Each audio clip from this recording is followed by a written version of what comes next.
Ready. आप सभी को बहुत बहुत नमस्कार, सबका अभिनंदन है।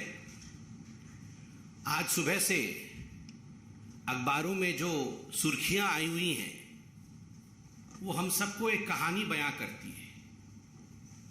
और आज की जो कहानी अखबार सुना रहे हैं वो कहानी एक महाराज और उसके महल की है। एक ऐसा महाराज जो बेशर्म है, एक ऐसा महाराज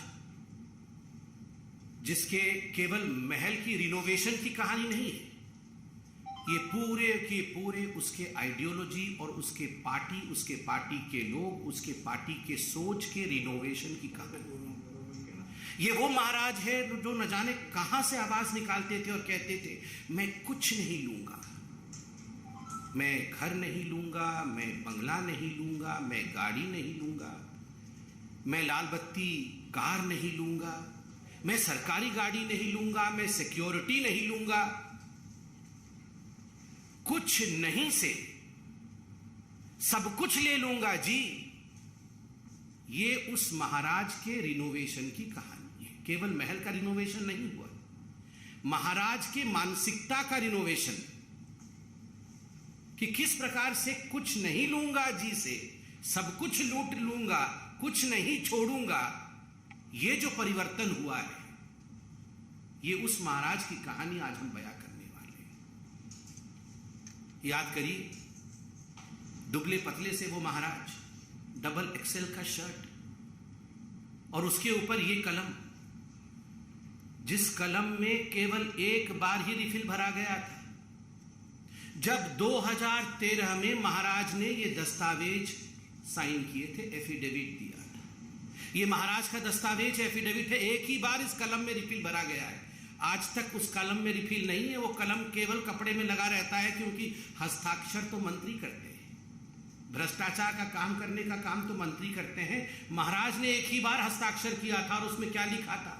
उसमें लिखा था, मैं शपथ लेता हूं, मैं लाल बत्ती की गाड़ी नहीं लूंगा, मैं शपथ लेता हूं, मैं अपने लिए अनावश्यक सुरक्षा नहीं लूंगा।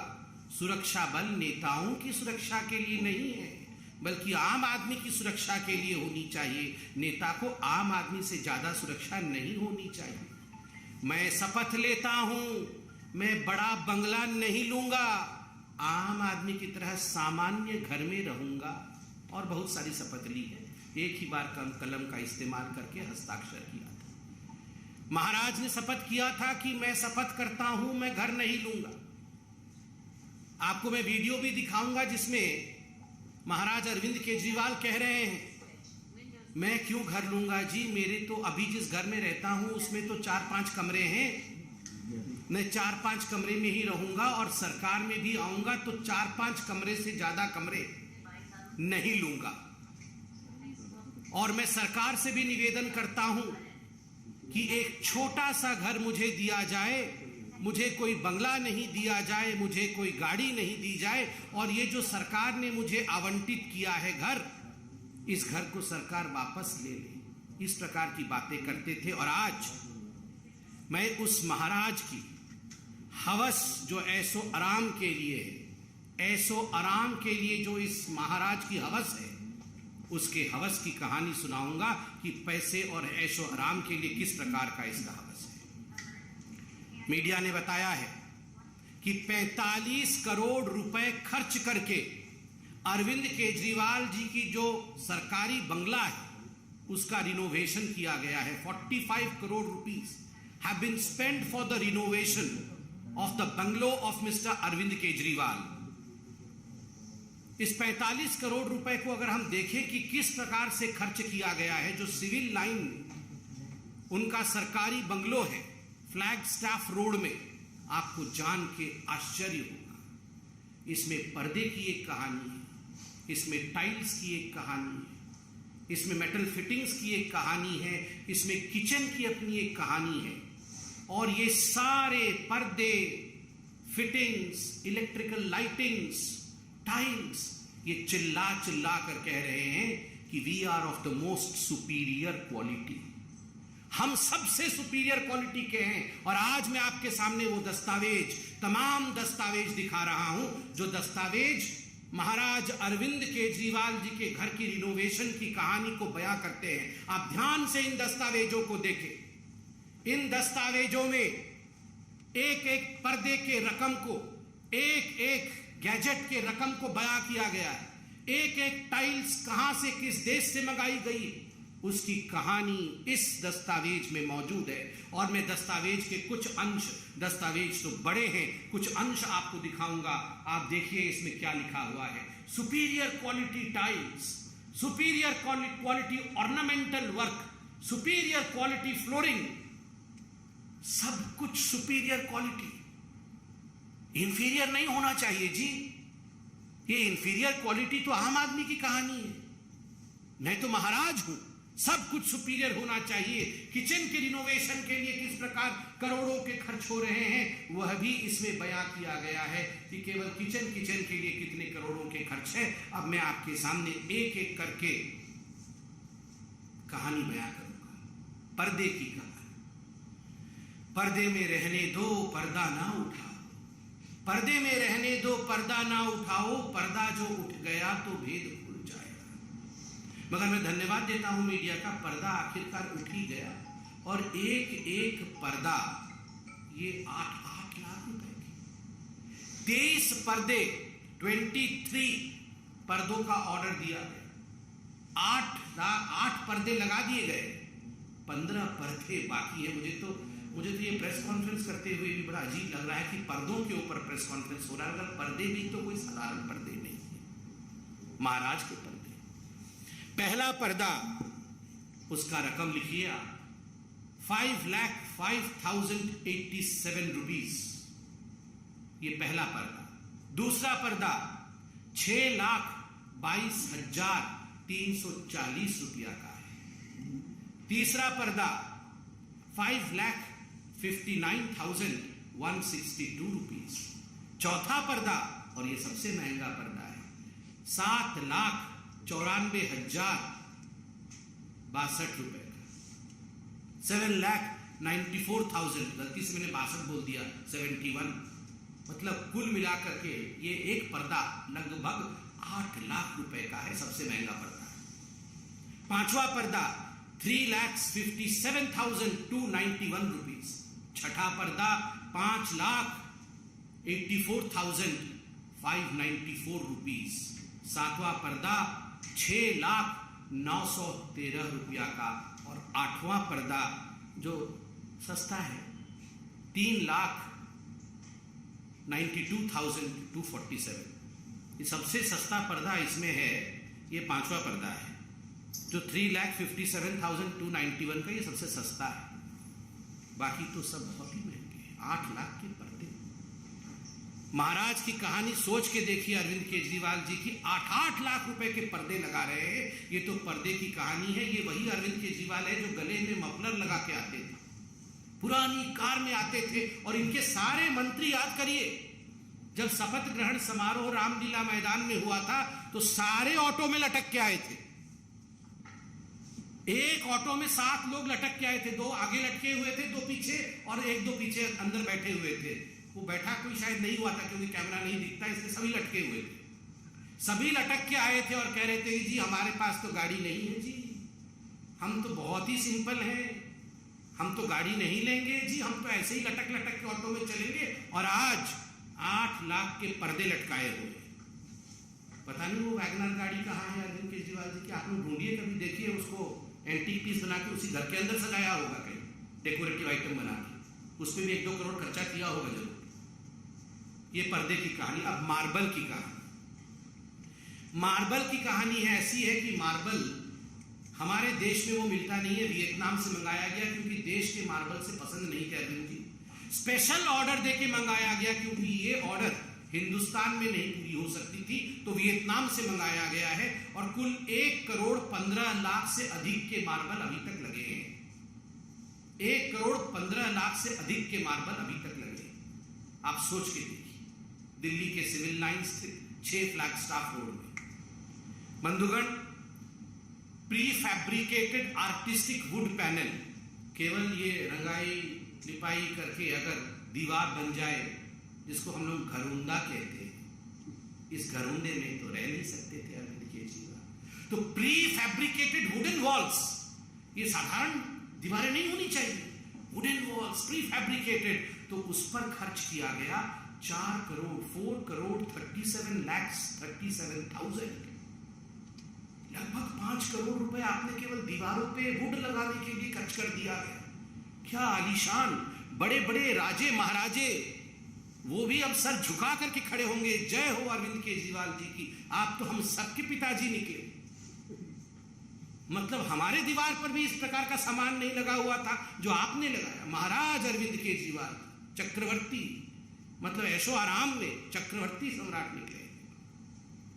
फिर प्री फैब्रिकेटेड आर्टिस्टिक स्टोन, केवल ये वुडन पैनलिंग लगाने से खुश नहीं हुए, आर्टिस्टिक स्टोन्स जो हम लोग सुनते थे कि महलों में वो रत्न अलंकार जड़ित होते थे, उस प्रकार से आर्टिस्टिक स्टोन वर्क किया गया, जिसमें 58,58,555 रुपए, 58,58,555 रुपीज ये स्टोन्स, प्री फैब्रिकेटेड स्टोन्स लगाने में खर्च हुआ।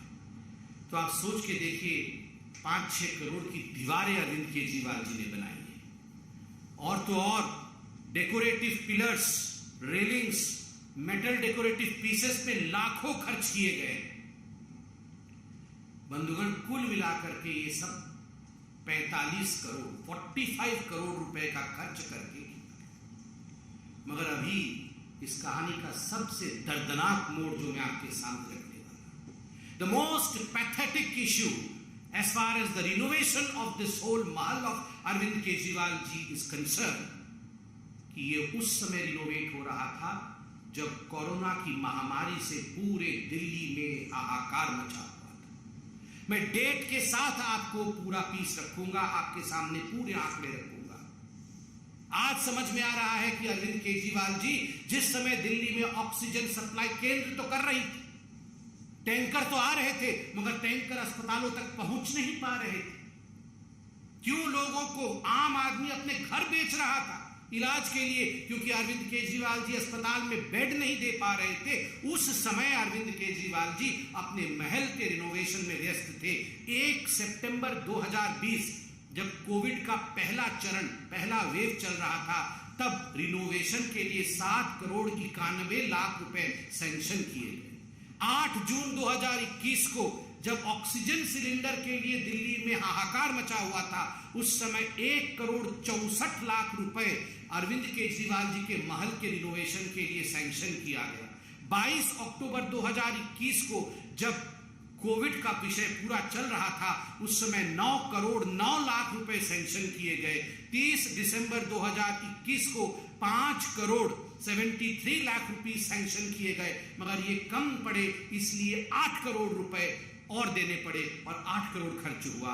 और 29 दिसंबर 2020 को 9,34,00,000 रुपीज, 9,34,00,000 रुपया ये सैंक्शन किया गया महल के रिनोवेशन के लिए। आप सोच के देखिए, आप सोच के देखिए किस प्रकार का ये विलासिता की कहानी है। जब लोग कोरोना के हाहाकार से परेशान थे, जीवन त्याग रहे थे, अपने घर बेच रहे थे, उस समय अरविंद केजरीवाल जी अपने महल को रिनोवेट कर रहे थे। और बंधुगण, यहाँ पत्रकार बैठे हैं, मैं सभी पत्रकारों को हाथ जोड़ के आज धन्यवाद दूंगा। ये धन्यवाद बीजेपी की तरफ से। कुछ खबर हम भी रखते हैं, हमें भी खबरें आती है। केवल अरविंद केजरीवाल जी को एसीबी, ईडी, आईबी ये सारे लोग फोन करते हैं, बताते हैं, हमें भी कुछ लोग फोन करते हैं। कल लोगों ने बताया हमें कि जब से ये दस्तावेज आए हैं, तब से अरविंद केजरीवाल जी ने सभी पत्रकारों, जो प्रमुख टीवी चैनल, उनके संपादकों को फोन किया है, उन्हें कहा है कि आप ये न्यूज मत चलाइए। और 20 करोड़ से 50 करोड़ रुपया तक ऑफर किया गया है चैनलों को कि आप 20 करोड़ रुपया लीजिए, नहीं तो हम 50 भी देने को तैयार है। मगर मैं धन्यवाद देता, आज सभी अखबारों ने इसको प्रमुखता के साथ छापा। आज सभी चैनल इसे प्रमुखता के साथ रख रहे हैं, ये अपने आप में एक बहुत बड़ी बात है। ये दिखाता है कि किस प्रकार से हिंदुस्तान की मीडिया सच्चाई को आगे रखने में हम सब के लिए एक उत्कृष्ट काम करती है। और अब जरा सुनिए महाराज की जुबानी कहानी। छोटा सा मेरी बहुत छोटी सी औकात है। आज मेरे घर में 4 या 5 कमरे हैं।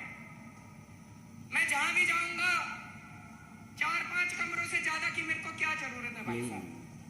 4-5 कमरे ही चाहिए, हाथ पैर पसारने के लिए उतनी जगह चाहिए, और जगह की क्या जरूरत है। कल से मेरे कई चाहने वाले, मेरे दोस्त और मेरे हमारे जो पार्टी के सपोर्टर्स हैं, उन लोगों के मेरे पास फोन आए, उन लोगों के और जो जनता के भी फोन आए, उनके मैसेजेस आए और उन्हें लगा कि मुझे ऐसे घर में नहीं जाना चाहिए।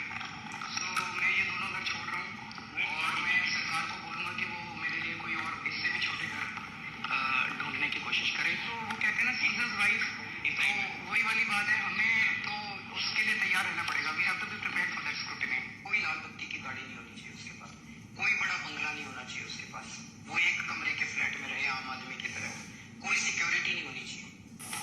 तो आप सोचिए जरा कहां से आवाज निकालते थे।